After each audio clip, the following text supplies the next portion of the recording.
protein. Kaya ngayon, breakfast pa lang, panalo na tayo.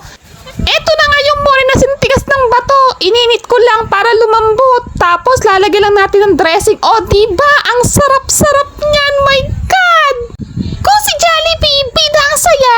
Dito sa breakfast natin, bida ang protein. Kaya ang high protein sa breakfast, check! At para perfect ang absorption ng mga nutrients na kinakain mo, dapat maganda ang gut health mo.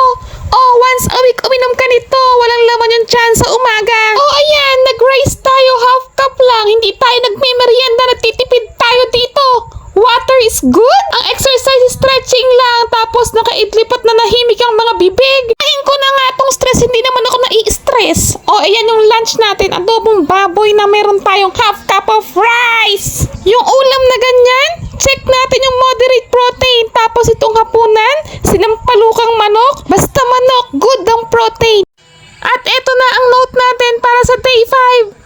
Kayo na magbasa. Kapag hindi kayo marunong magbasa, i-enroll ko kayo sa aral program ng DepEd.